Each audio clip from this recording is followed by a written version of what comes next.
Thomas va vous présenter aujourd'hui la voûte nubienne, qui est un projet vraiment pour nous qui est à la fois totalement au croisement des problématiques de l'éducation, de la formation et aussi des problèmes de l'environnement et de leur résolution. Très beau projet auquel on est très sensible parce que vous allez voir, il est basé vraiment sur la question des savoir-faire.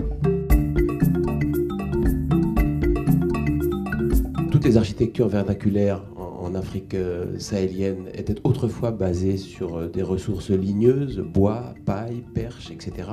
Aujourd'hui, démographie et déforestation ont rendu ces architectures assez multiples et assez riches, toutes obsolètes. Des dizaines de millions de familles n'ont d'alternative aujourd'hui que la toiture de tôle, qui est d'abord une vraie problématique économique, c'est-à-dire que c'est des produits d'importation, tôle, chevron, clous, etc.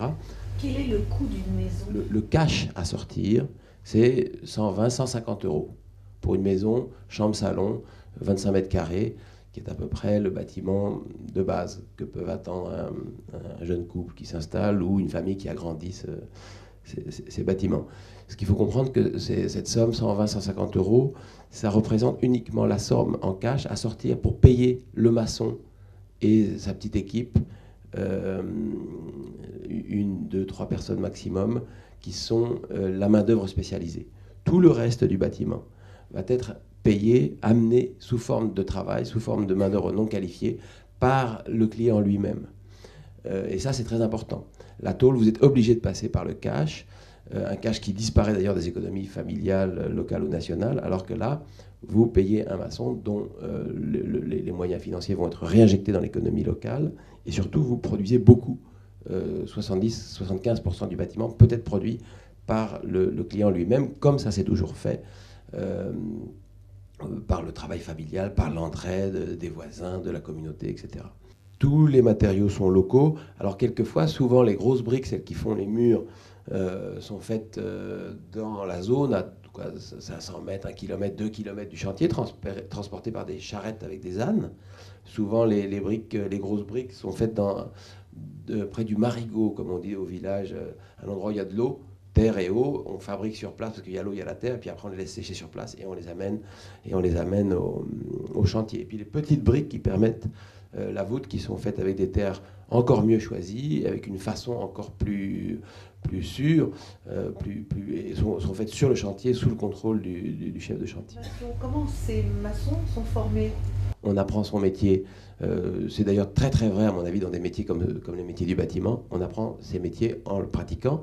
Et surtout, et peut-être, c'est aussi très important, le fait d'apprendre sur le tas restitue la formation non seulement dans son côté technique, mais aussi dans son côté entrepreneurial. Est-ce que les femmes travaillent aussi à l'élaboration de ces maisons ? Le cash, très souvent, c'est le petit business des femmes qui ramène des liquidités.